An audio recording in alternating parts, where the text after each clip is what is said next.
Yeah. Oh.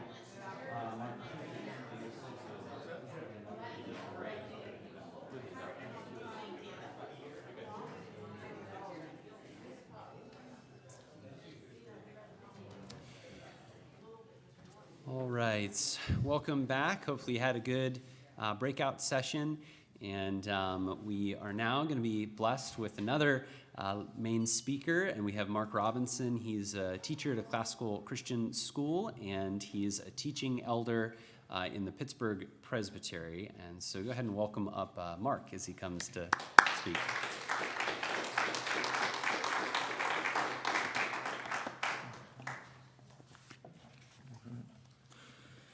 I'm just a city boy, so it's always good to get out into the country. Beaver County. Let me do this. Okay. So that bell's going to ring at 5 till, right? The cowbell? Is that going to? 5 minutes beforehand? Okay, good. All right. So, of course, we're talking about and thinking about evangelism from different facets this morning. And, I'll be honest with you. I don't know why I got asked to do this. When I think about evangelism, I just feel all of intense conviction. It's kind of like when I hear a sermon on prayerlessness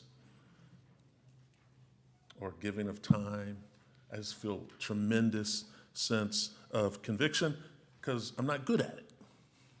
I don't think I'm particularly gifted or anything.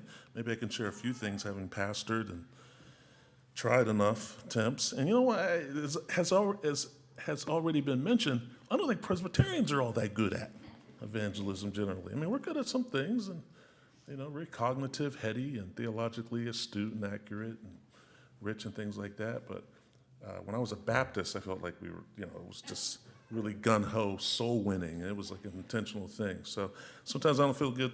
I don't feel good about it personally. I don't know that my tribe, my denomination, and is all that good. The Lord uses us, right? Or sometimes even you wonder if people are just flat out uninterested in the topic of evangelism in churches. So maybe the first thing that needs to happen is just confession. Confess our sin of not loving our neighbor as ourselves and being motivated enough to share and to give the good news, to give what we ourselves have received. So while I do feel conviction, I am extremely confident, and I hope you are too, in the gospel itself. I have great confidence in the gospel, which is the message, of course, that we share in our evangelism. And it's a confidence that rests on a few fundamental assumptions, some bedrock truths. One, it's very clear, and we heard it this morning beautifully laid out, that God is actively calling people through Jesus. That's what he's doing, gathering his elect from the four corners of the world, from every nation, tribe, tongue, and people. He's actively doing that. And secondly, that implies he uses means, namely us, his church, to actually accomplish that. I love how the Westminster Confession puts it in its nice, tight, erudite, theologically precise language. As God hath appointed the elect unto glory, so hath he by the eternal and most free purpose of his will foreordained all the means thereunto. So where God determines the end, the salvation of the elect, effectually calling them, he determines the means to that end. If I told you I'm going to be in LA in 5 hours, you would all know I'm going to get on a plane, not walk, bike, not get in a car. If you know the end, I'll be in LA 5 p.m. You know the means by which that end will be accomplished is I'll get on a plane, right? So God works that way. He can work without means, he can work above it, he can work immediately, but he chooses to use earth and clay vessels to be the ones to share the gospel, to be trustees and stewards, as it were, the church, in all of our weakness, and all of our sinfulness, he chooses to use us to accomplish, right? To call out people. I was called as a 10-year-old boy. So every time I'm standing in a Presbyterian church, it feels weird to me still. I mean, I'm just surprised that God made me a Presbyterian minister. 10-year-old boy through a bus ministry, a Baptist bus ministry. Anybody old enough to remember bus ministries? I went around, and my parents allowed the three of us to go, and the Lord called me as a little child. And that became, of course, defining who I am. That's how I was evangelized, right? So in one sense, evangelism is and should be easy. I love how someone put it. When it comes to evangelism, we are persons offering or introducing other persons to the person of Jesus. So in one sense, it's very easy, right? Very straightforward. We're just persons offering the person of Jesus to other persons. If you get nothing else from this, get that. It's that simple, right? We're introducing people to Jesus at that point, at their point of deep, desperate, eternal need. We're beggars showing other beggars where to find the bread of life. A lot of people said that. I don't know if Edwards, if you look that up, it's like quoted by everyone. Right? We're just beggars, showing other beggars where to find bread. So in one sense, it's simple. It shouldn't be simple. We shouldn't have to have seminars about it, right? I mean, in one sense. It's good to have seminars. But there's a simplicity. But it's also difficult. I don't want to deny that. And it's difficult for different reasons. There's lots of different barriers, right? Cultural hostility, often. And maybe increasingly so in our Western situation, right? We've been privileged to kind of have a Christian consensus largely in our civil sphere, and that's kind of breaking down, and see increasing hostility. And that increases the difficulty, as it were, the practical difficulty of sharing actually the good news of Christ. It increases that. Problems in our own hearts. We may lack confidence in the power of the gospel, may not really believe that it actually works, so therefore don't feel so inclined to actually speak it. Or may just possess an overly inward disposition instead of a kind of sacrificial, loving, outward disposition that is willing to risk and to speak and to share. I was on a plane last week coming back from Chicago, and I had stranger anxiety. Sat there right next to a guy. Literally for over an hour, we didn't say a single word to one another. And I knew I was going to be up here this weekend talking about evangelism. And I just sat there stewing in my guilt and stranger anxiety. I'm just confessing that. This is because it's just how it is, isn't it? An overly inward disposition. That even when I know I have to stand up and talk to people about these kinds of things, still can't bring myself to actually to do something, right? And then there's just, there's problems of knowledge. I read a shocking stat that 51% of professing believers don't even know what the Great Commission is. Wow. I was like, do you know what the Great Commission is? No. Yeah, you know that, yes. Matthew 28, right, 16 through 20. There's broader cultural trends that make it harder to connect with our neighbors. We're Q&A, we're talking a little bit about like actually connecting and people to church and to one another. There are cultural trends in our situation that make it harder and harder to do that. I read somewhere that houses built in the West used to be built close to the street, porch front. An invitation to say, stop here, connect. Right? There's all these sociologists that talk about this, Putnam, Bella. They write about the kind of fragmentation in the West. Right? Houses used to be built that way. Now, suburbs, I'd love to test it out here, houses are built such that they're away from the street as far as possible, porch in the back, facing back, as if to say, don't bother me. My four and no more, as opposed to a kind of spatial setup that invites connection, right? I think that's indicative the kind of geography of houses, and it's kind of indicative of a kind of fragmentation and separation. It makes it harder just to connect at a basic level. I read something in the book, The Art of Neighboring, where these guys would do this test at every church they went to. They would draw a circle, or they draw 9 squares. The center square is your house. And then the 8 squares surrounding it, put A, B, C in there. And they would ask 3 questions about your 8 closest neighbors. Well, the first question would be, do you actually know the names of the people that live in the 8 closest residents to you? And the second one is, do you know something about them that you can't get just by standing on the driveway and looking at them? Right? And then the third question is, do you know their hopes? Do you know what they want to do? Do they want to be a lawyer? Do they hope to move back to Idaho? 10% of people could answer the first question. Right? So how can you love your neighbors and share with your neighbor if you don't know your neighbor? Right?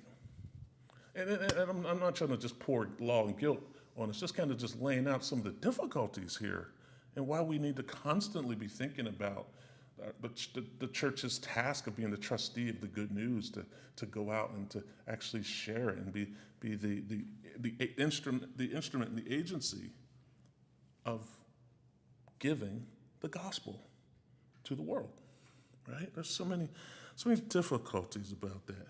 But thankfully, cultural winds blow, societies change, they fragment, they come together, they do all kinds of things. Christ remains the same. Humans remain the same. There's nothing changed about our essential human nature. And so,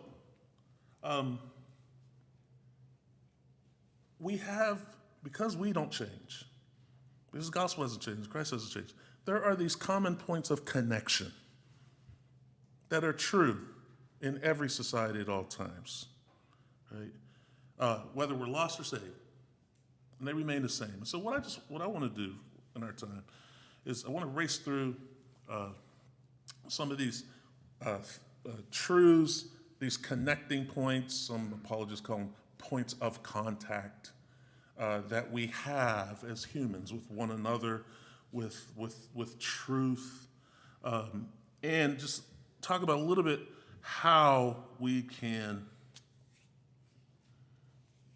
actually utilize them, right? So some points of connection, contact points, ways in to sharing the gospel.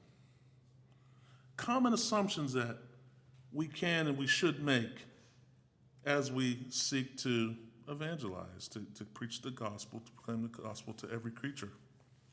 Some of this we might even call pre-evangelism, actually.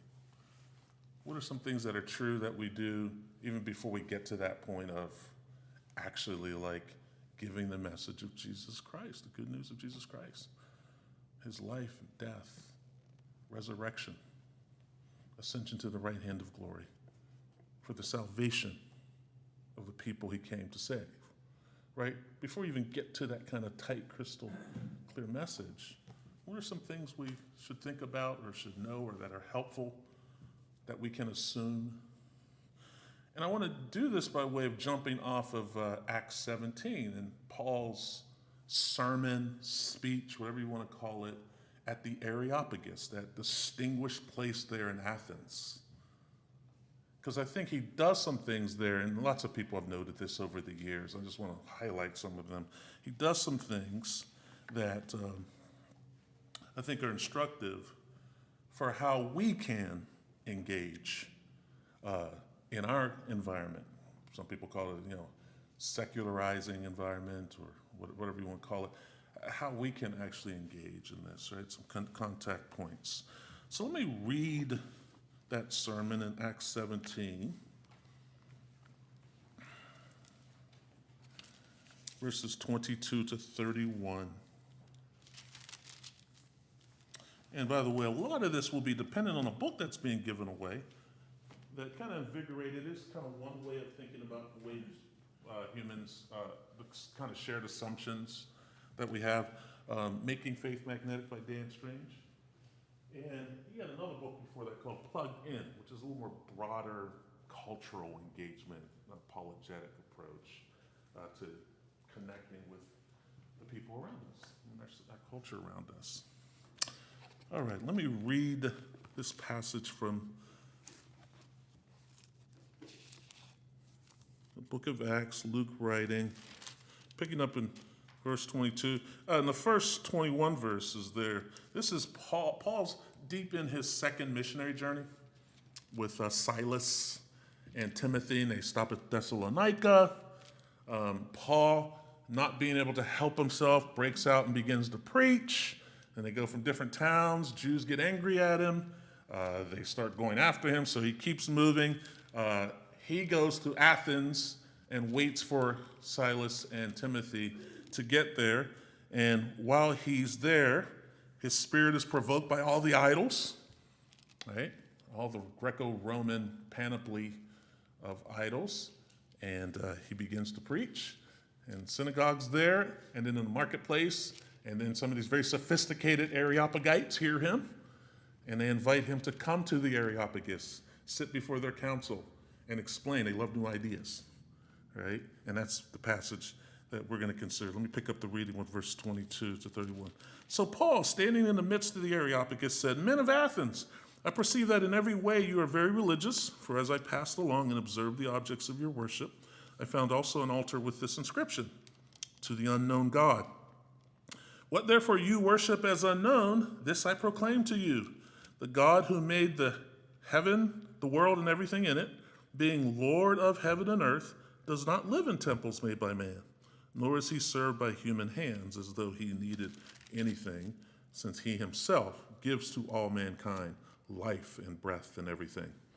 And he made from one man every nation of mankind to live on all the face of the earth, having determined allotted periods and the boundaries of their dwelling place, that they should seek God and perhaps feel their way toward him and find him.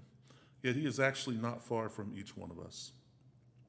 For in him we live and move and have our being, as even some of your own poets have said, for we are indeed his offspring. Being then God's offspring, we ought not to think that the divine being is like gold or silver or stone, an image which he will judge the world in righteousness by a man whom he has appointed. And of this he has given assurance to all by raising him from the dead." Let me just read the response of the people here, 32 to 34. "Now, when they heard of the resurrection of the dead, some mocked, but others said, we will hear you again about this." So Paul went out from their midst, but some men joined him and believed, among whom also were Dionysius the Areopagite, and a woman named Damaris, and others with them. So, you mentioned already, he's been preaching already. He was preaching in synagogues, and everywhere Paul went, either a riot or a revival broke out, right? I think you kind of know you're on to something when people are all getting saved or they're trying to kill you, right? It's a savor, the gospel's a savor of life to those who are living and of death to those who are dying. So this is what happened with Paul. He gets this interested group of sophisticated Stoic and Epicurean philosophers, we're told earlier on. And he's asked to speak and share his ideas, they being lovers of new ideas. And what's interesting, one of the interesting things, he doesn't just jump right into a straightforward gospel proclamation, right? He doesn't literally just jump right. He had been preaching the gospel.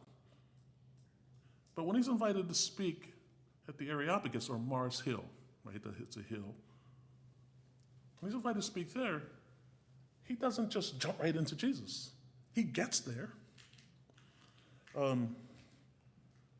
He finds connection points with the people to whom he's speaking. Things that are universal, things that he and they share in terms of assumptions. And he starts with that and uses that kind of as a bridge to get the gospel over to them. But he first builds that bridgeway of connection, of truths that are common, right? He has a kind of run up to the gospel and then a run through.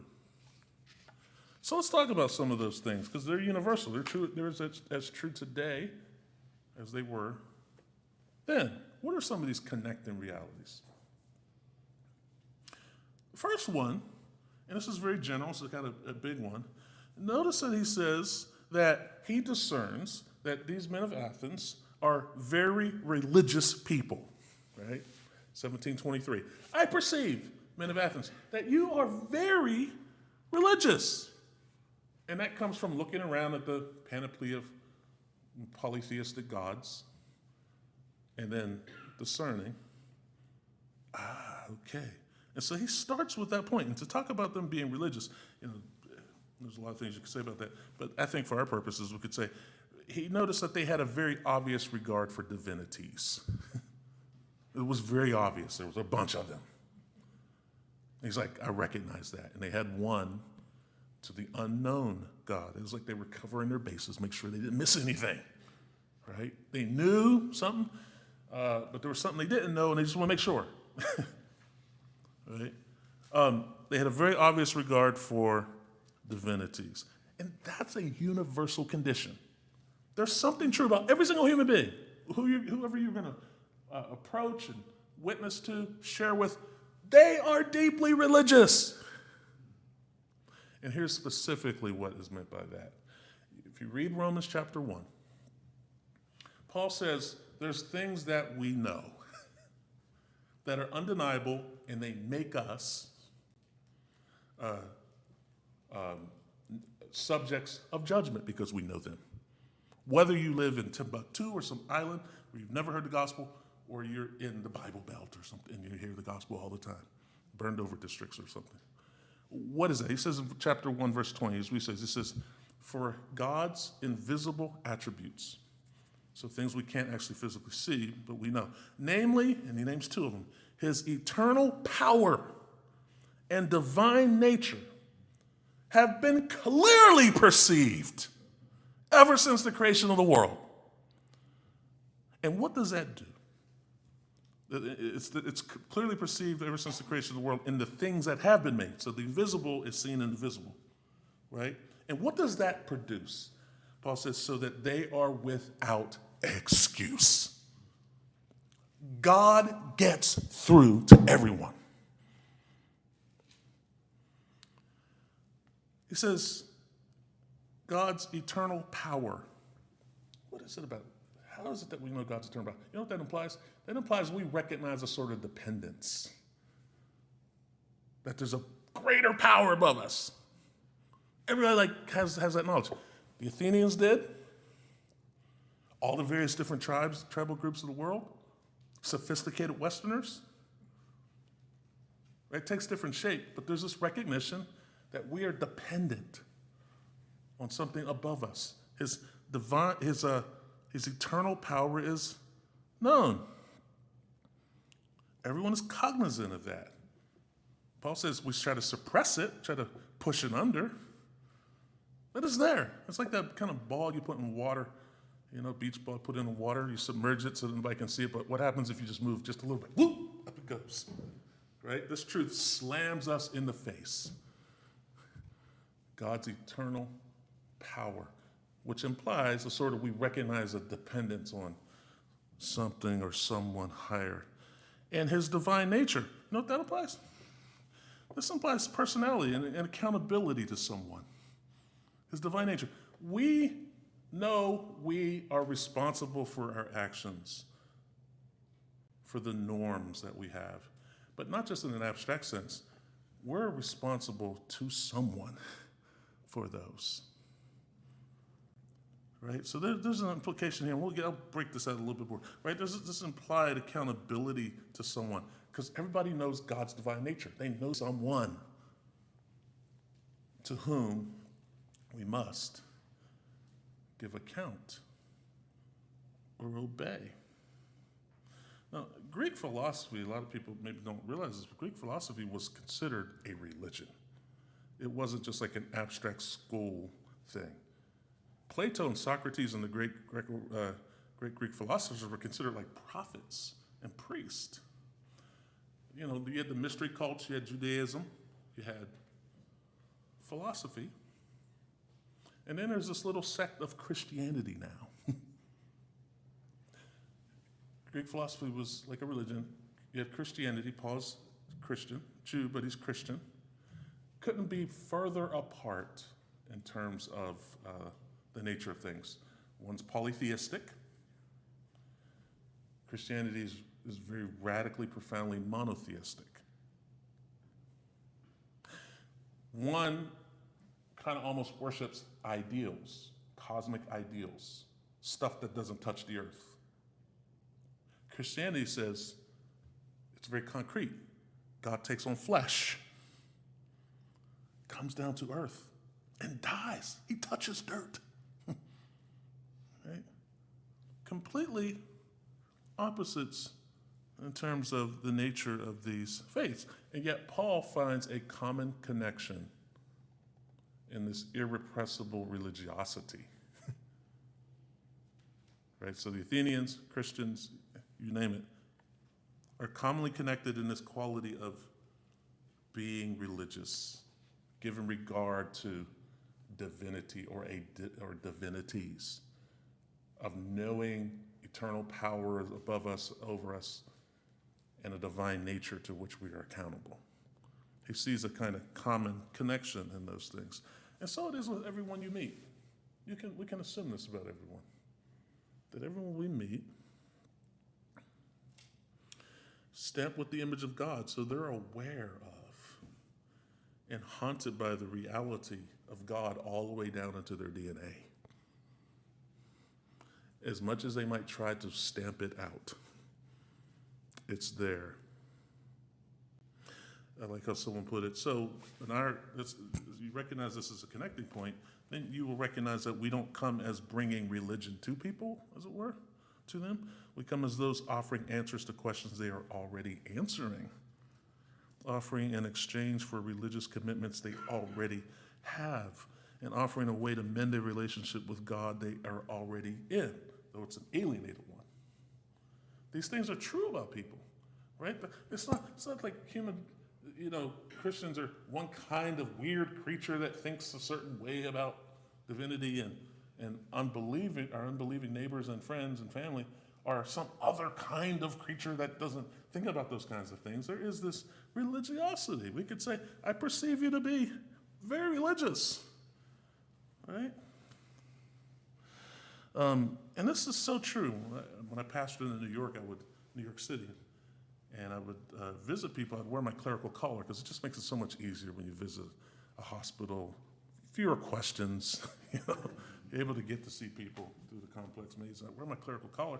And I was on the train on the way to visit a parishioner, a congregant, and had my collar on. I'm sitting there, and there was a guy literally was sitting right across from a guy. He honestly looked like he was a member of Hell's Angels, like a biker gang. He was just sitting there very much. I just kind of noticed, wow, in Manhattan? Okay.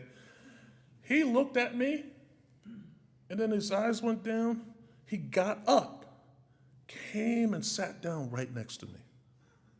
I'm like, okay, this is New York, some people. And he just said, Reverend, Father, a lot of people think you're Roman Catholic. He had a friend who was dying. And he asked me if I would pray for his friend. It was tearing him up.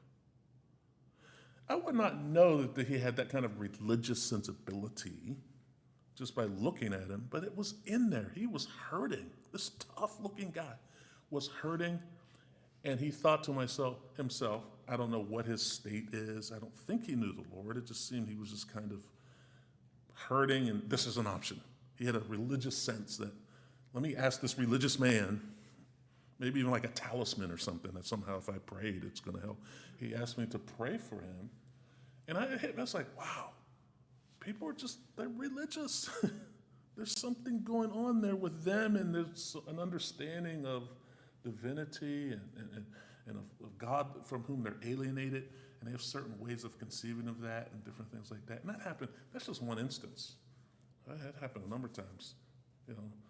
Sometimes, it was to my personal advantage, like when I walk in front of the hospital, the valet guy who was letting people into cabs put me up in the front and said, "Here you go, Father." Let me go up into the front, right? You know? I didn't tell him I wasn't a father. That was anyway. So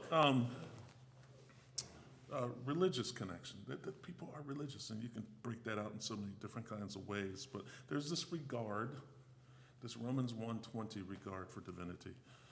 How does it express itself? How does it express itself? Here, I'm going to just lean right on Dan Strange's book, because he really kind of lays out, and he's depending on J.H. Bavinck, who was the nephew of Herman Bavinck, great Dutch Reformed theologian, who was a missionary. J.H. Bavinck was a missionary in Indonesia for decades, and he studied how are people religious. And he lays out 5 kind of connecting points, and I just want to throw those out there. You can get the book, and it requires you to really sit with it, think about it, but when you recognize it, and then you can kind of improvise on, okay, so what does that mean for how I connect with my neighbor? Let me throw those out there. Maybe we can talk about some of them. I'm going to just kind of race through it. Let me give you what they are is he calls them magnetic points. Some people call them points of contact, connection points. And what they are is they're themes to which humans are continually drawn. Things we're constantly questioning, asking questions about. And we feel compelled to give an answer to. Obviously, different answers. And we do that implicitly or explicitly, right? They're the issues we live by. They're the itches that we have by virtue of being a human being that we have to scratch. Right? And it's like everything in our lives is an attempt to make these pieces fit together. So let me just list them for you and try to race through them, okay? Again, it's in the book. You can kind of get it spelled out in great, understandable detail there. Let me give you 5. Totality, norm, deliverance, destiny, and higher power. I'm sorry I don't have a handout. Should have made a handout for everyone so you could just kind of have it there. If you want me to send you this, I'll send it to you gladly. Again, so totality, a way to connect, to be whole and total, right? That's part of it. Norm, a way to live. Deliverance, a way out of trouble, right? Destiny, a way we control. And higher power, a way beyond what's seen. Right? So let me race through these. Totality, way to connect, right? We all have this sense, and Bavinck spells this out, Dan Strange spells this out. We all have this sense that we don't exist as an island in the world, right? That we're part of some larger fabric of things. Yet, we don't want to lose our identity, so that sense of participating in a larger kind of fabric is in tension with this desire to be the individual, right? Rugged individualist. But we do have this larger sense, right? We connect, we join ourselves to larger groups. Why do we do that? Why do we go to these big events? One of the reasons we do that, if you're aware of it or not, we do that to escape a feeling of insignificance, right? We want to feel meaningful. In fact, I think about this council of Aries that Paul is dealing with. It's probably these guys who just felt really good about being part of this philosophical club, right? We join ourselves to groups. We go to concerts, right? And we have this kind of participatory joy that comes from being with a bunch of people celebrating the same thing. I remember when the Pirates made the playoffs the last time in 2015. They had like I think it was a blackout. Everybody wore dark. I think I got that right. Was it? It wasn't a white out. Was it? I can't remember. Anybody remember? I'm confused. But I just remember the sense of, wow, Pittsburghers. Wow, this 40,000 people, right? All sharing the same thing, right? We want that. We long for that. It gives us a sense of significance. We could call that totality, a way of connection. We join communities because it somehow fills something in us, right? We like to be we desire to be connected and known, right? We want to, sometimes you just got to go where everybody knows your name. Young folks didn't get that, okay. Right? That's totality. It's a way to connect. And that's a common thing. It's this desire to connect. Let me keep racing. Norm.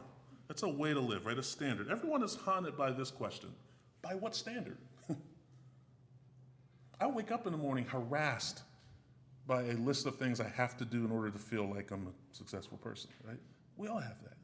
We have a standard that's just ever present there. We know we have obligations to meet and to fulfill. And so we find a norm. And sometimes the norms actually conflict with one another. Strange gives this example of goth culture, right? Goth culture is defined by nonconformity to cultural standard. But the nonconformity is a kind of conformity. And sometimes they fight each other. Like goth, like when you're real goth, you can wear pink. You don't have to just wear black. But there's questions about who's considered real goth and who's considered baby goth, right? So there's conflicts. There's always tension when we set up our own worldly standards. When it's something other than God's standards, right? There's going to be conflict.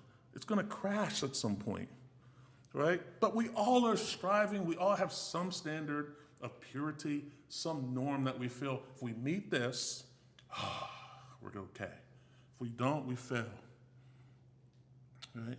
A friend of mine, he runs an establishment in Austin, Texas, and he recently got an email from a young lady, I'm assuming she was a young lady, who was asking him, what do you think of the Dobbs decision? And he kind of tactfully answered her, and she's like, you're too wishy-washy, I won't come to your establishment. That was her standard. Her standard was, if you're wishy-washy or you don't hold her beliefs, then you are unacceptable. You fail the standard, right? And so we have all kinds of standards, and people are do these kinds of things all the time. It's universal. So everyone you meet, you can assume, is trying to meet up to some standard, usually their own, but they have something they're trying to attain.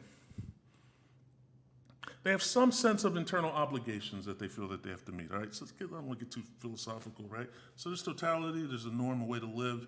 There's this sense of deliverance, a way out. Everybody knows there's something not right about the world.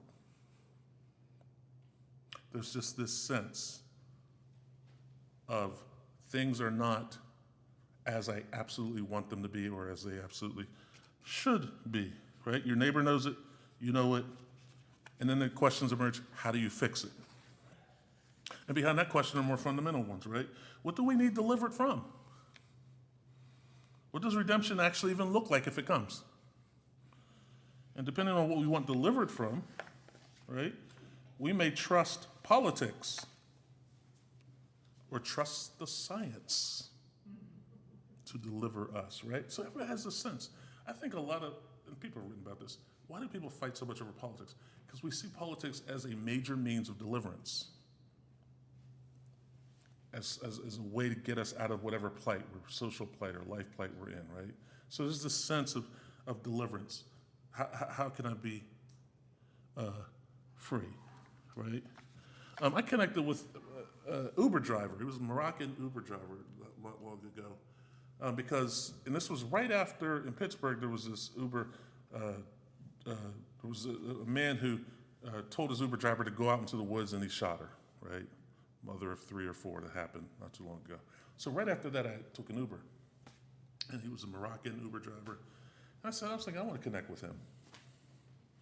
So this was the middle of the day, and I didn't want to scare him. So it was the middle of the day, and I just asked him, I said, wow, sad about what happened to that Uber driver. I suppose that's affecting you. So that was my point of connection. Like, I know he wants to be free from those kinds of fears. And he said, yeah, I don't take nighttime calls anymore for Uber. I only take them during day hours. And he just really opened up. And we started talking about it because I knew there's a sense he wants to be free from that kind of danger. And then I gave us a good discussion. He talked about being Muslim, and it was Ramadan, and he invited me to come get some good food at his mosque, and it just kind of just was a way. I just knew Here's a man that somehow, he just wants to feed his family, he wants to take care of them, wants to be safe, right? There's just this sense of wanting to be delivered from troubles and problems that arise and have these things fixed, right? So that's, Strange points that out, that people have a structure of redemption, as it were, and deliverance that they're operating by. Another one, destiny, a way we control, right? There's this recognition that we both lead and undergo our lives. We're positive actors in the things we do, but we also know we can't control everything. And he writes, this point is about the need to be in control and yet knowing somehow that we are captive to events. It's about freedom versus fate, he says.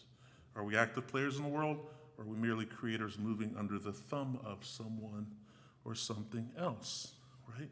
There's this sense, this frustration over, are we in control? How much do we control? How much are we being controlled? And I think a lot of the victimization culture that's really public, and I've had like Black Lives Matter marches, multiple. I live right in the city. I've had multiple Black Lives Matters marches come right by.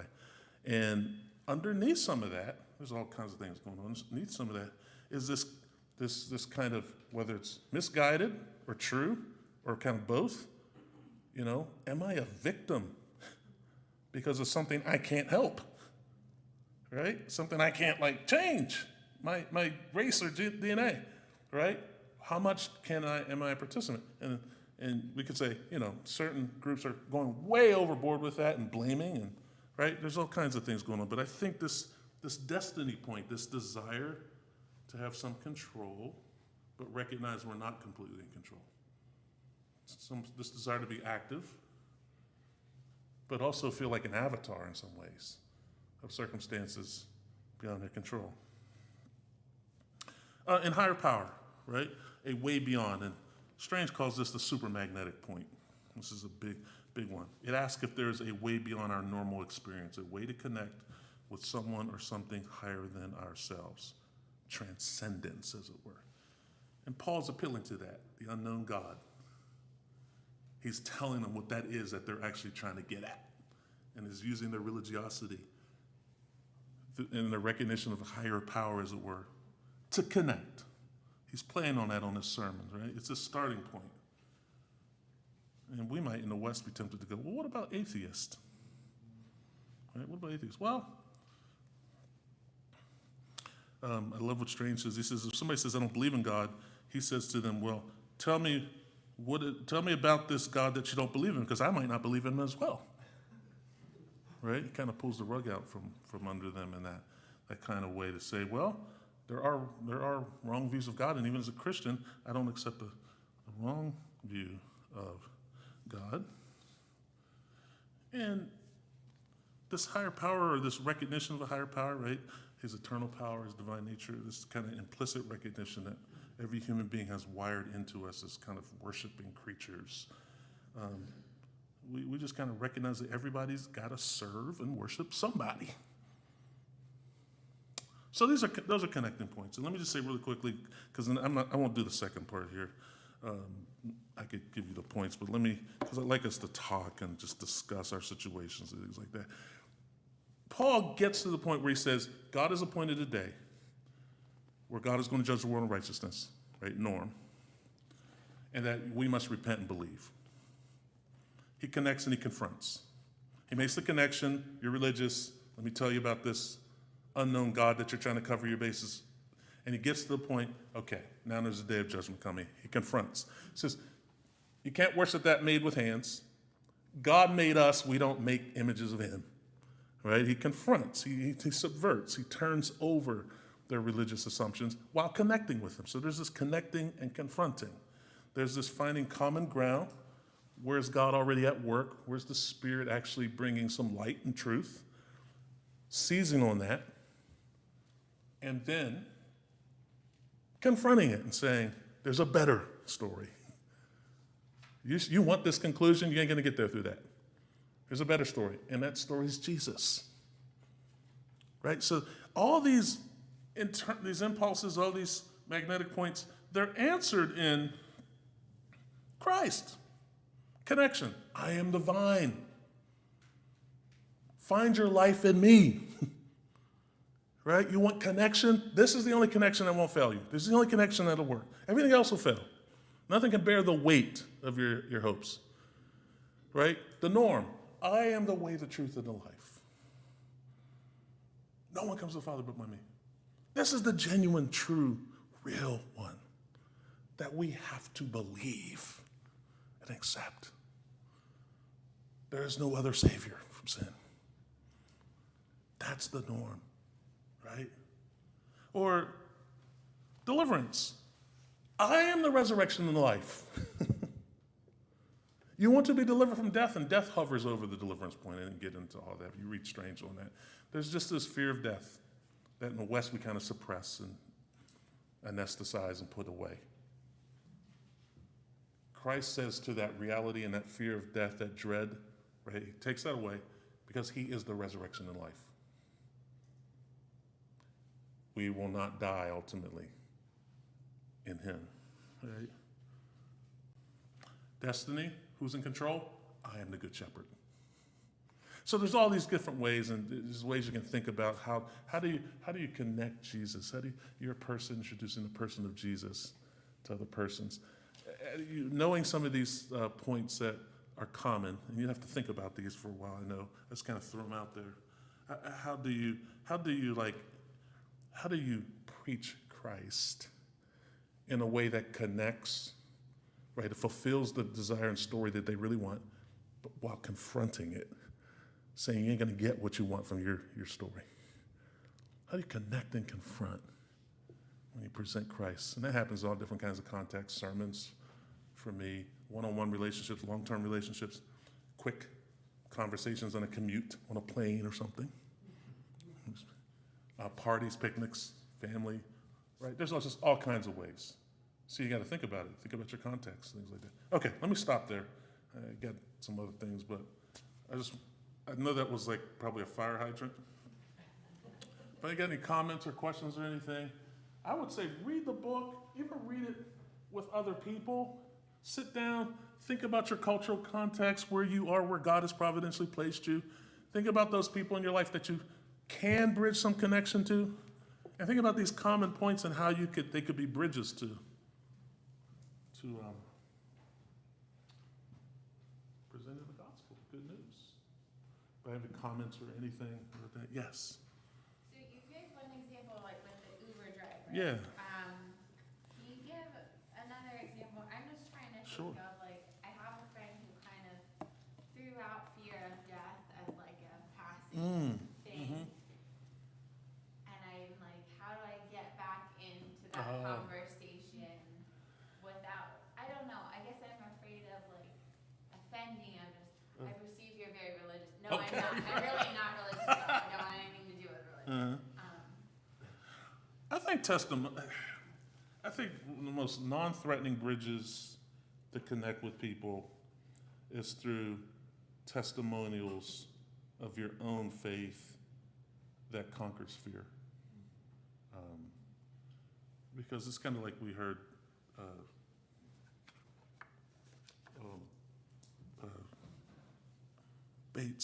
Derek, right? About the woman at the well going and just sharing, hey, he knows everything about me, right?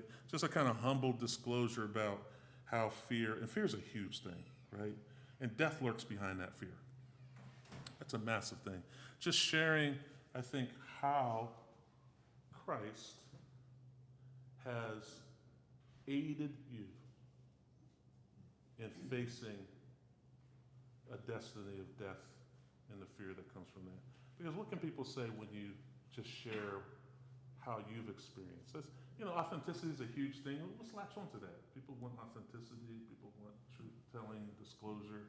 Use that as an evangelistic tool and just say, here's what the Lord has done for me with regard to fear or any other kind of thing. And you're not, I perceive you to be, you're not being so directive and pointed. You're just actually sharing your own experience and your what you've gone through. A lot of this, it's not formulaic, right? Evangelism isn't just a straightforward formula. It's kind of like when you love people, you get to know them. and how they're made and how they respond to things. And they get to know you, and there's kind of rapport built and trust. And, that's a hard, dirty work. But when you love people, we're constantly moving toward them, right? And we're getting to know them, and we kind of understand how they receive things and what's hard for them and what their story is and how Christ fulfills what they're longing for. So I don't have any formulaic. Yeah. No, that's all. Yes, sir. I think it's interesting there too, when Paul just didn't jump into evangelism. Right. He talked, about pre-evangelism, and he says, I walked around Yeah. and I was careful. He knew his time would come to speak, but he used his time wisely to learn his subject, almost like listening. Yeah. That's good. That was my second part. I was going to say, what did he do? He explored. He walked. He was provoked. He explored. He entered in. He entered in. He was there, physically present, his community, where he was at the point. He was temporarily in Athens. You're in Beaver Falls, or you're in this area. I'm in Pittsburgh. He enters in. He explores it. So he's a receptor. He's listening. He explores. What is God up to already? They're kind of seeking him through this unknown. And then drops the boom. He exposes. You made this with your hands. I know you're seeking God, but you made this with your hands. God's not made with hands. And he's appointed the day judge. And then he just outright gives the gospel. Jesus was raised from the dead. All right, and I'm sure he said even more. These sermons are kind of condensed. So yeah, he entered, explored. That enter and exploring are kind of pre-evangelism. You're kind of looking around. What are the idols? When I came back, I lived away from Pittsburgh for 25 years. I came back and I was leaving church and I was riding through, and it was completely dead. This was like October. Completely, like there was nothing. I didn't see a car on the road. Then it hit me. I'm in Pittsburgh. Idol stealers. They own Pittsburgh for 6 months of the year. That's an idol. And I was like, wow, okay. Right? So we do. Those are good steps. Get his book Plugged In. It really spells that out. Where we enter, we explore, we expose. That's confronting. And we give the gospel. We connect the gospel. Yeah. Anything else? Yes. I like how you mentioned the Great Commission, it's